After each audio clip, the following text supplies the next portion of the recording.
Assalamualaikum warahmatullahi wabarakatuh. Okey, baik. Pada hari ini Ustaz akan ajar awak tentang teknik-teknik menjawab soalan kertas satu.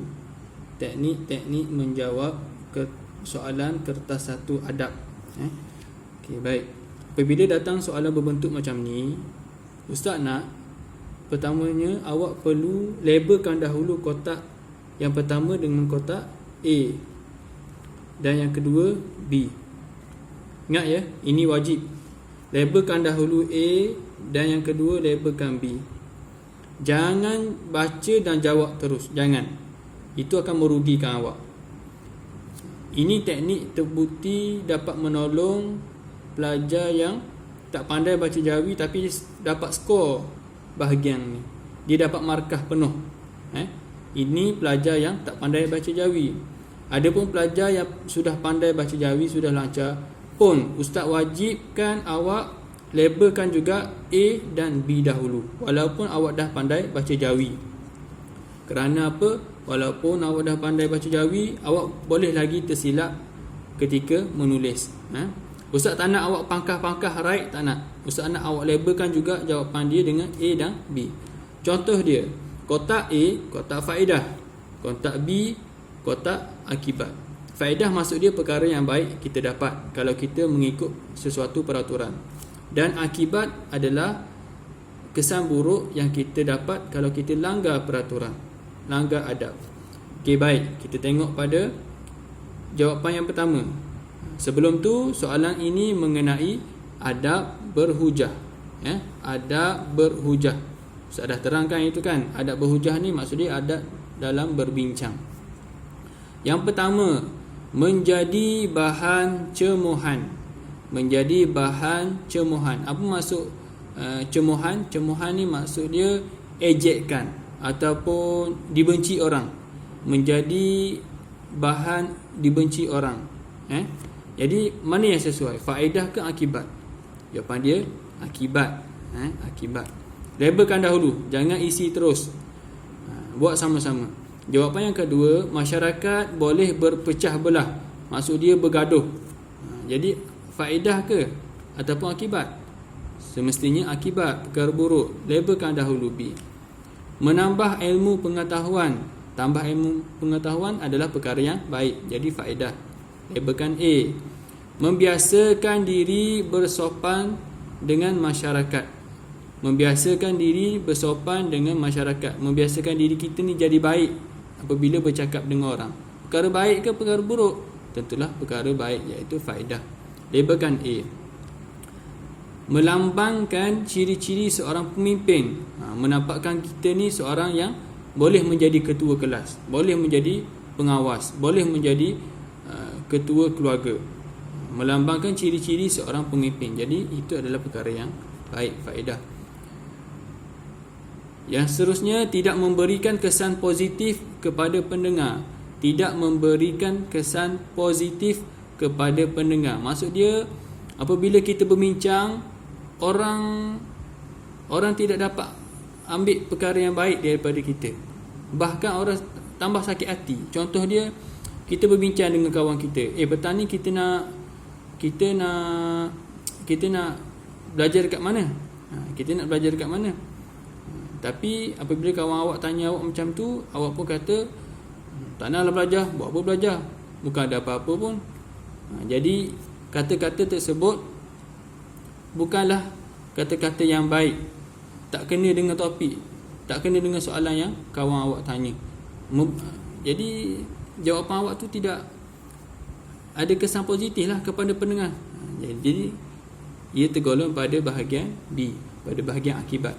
Seterusnya, disanjung masyarakat ataupun disayangi, disenangi oleh masyarakat.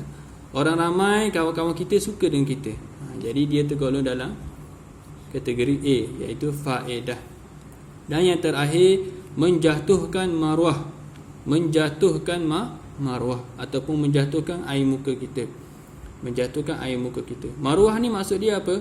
Maruah ni maksud dia kita punya harga diri. Harga diri. Contohnya awak berjalan masuk dalam kelas, tiba-tiba terlanggar terlanggar bit kawan, awak pun terjatuh. Apa perasaan awak? Perasaan awak malu. Itulah maksud dia maruah kita ni, air muka kita. Air muka kita ni rasa malu. Kita akan rasa malu walaupun benda tu bukanlah sesuatu yang salah kan. Bukan kita sengaja langgar bit nak jatuh tergolek. Bukan kan? Tapi itu adalah perkara yang menjatuhkan maruah. Maaf.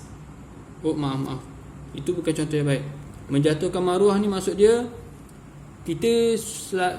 menjatuhkan maruah ni maksud dia kita menjatuhkan air muka kita dengan sesuatu perbuatan yang buruk. Contoh dia, kita suka mencarut, suka menggunakan kata-kata kesat. Contoh dia bodoh, bangang. Tu jangan ikut ya. Itu contoh saja. Itu contoh kata-kata kesat. Apabila kita ucap perkataan itu ketika kita berbincang dengan orang lain, ia akan menjatuhkan maruah kita, akan menjatuhkan air muka kita. Orang akan tengok kita, budak ni biadab lah, dia ni tak elok lah untuk dibawa berbincang, tak boleh buat kawan ni dia ni. Jadi dia tergolong dalam bahagian akibat. Okey, baik. Tengok, dah cukup semua label. Cuba kira balik. Kira cukup tak dengan tempat kosong? Cukup tak dengan tempat kosong? Contoh A 1, 2, 3, 4 4 tempat kosong. B pun sama, 1, 2, 3, 4 4 tempat kosong. Jadi kira balik. B 1, 2, 3, 4. Cukup 4. A pula 1, 2, 3, 4. Cukup. Kemudian baru isi.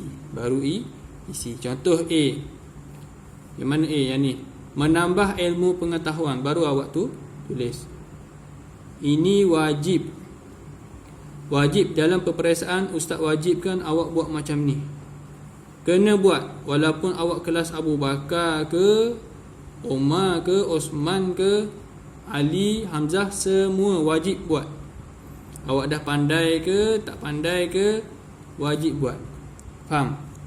Dah tulis, potong A. Kenapa potong? Untuk menunjukkan bahawa awak dah tulis dalam kotak kosong. Faham? Seterusnya, membiasakan diri.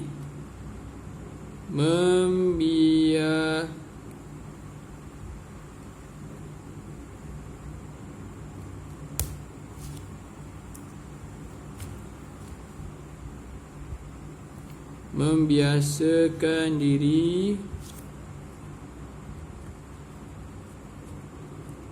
bersopan dengan masyarakat. Potong pula yang ni. Faham? Okey. Boleh buat seterusnya. Awak boleh sambung seterusnya dalam buku aktiviti awak, muka surat 47. Latihan ni tak perlu hantar sebab ustaz dah bagi jawapan siap-siap. Nak hantar buat apa? Memang semua dah betul. Tak perlu hantar. Tapi wajib buat. Itu tanggungjawab awak, amanah awak. Ustaz tak akan cek. Kalau awak tak buat, awak tak pandai, bukan ustaz. Sekian, itu saja. Ini adalah teknik menjawab kertas satu adab. Adab ni ada dua kertas. Kertas 1 dan kertas 2. Kalau subjek lain, mata pelajaran lain, dia ada satu kertas je. Bahasa Arab 1, ulum syariah 1, jawi 1, sirah 1. Tapi kalau adab, dia ada dua. Dia ada dua kertas. Yang pertama kertas 1 dan yang kedua kertas 2. Kertas 2 ni lagi mencabar sebab jawapan tu mesti datang daripada awak sendiri. Kertas 1 ni dia punya markah 60, kertas 2 40. Campur cukup 100. Okey, itu saja. Ingat ya. Buat dalam buku aktiviti adab muka surat 47. 47. Okey, itu saja. Assalamualaikum warahmatullahi wabarakatuh.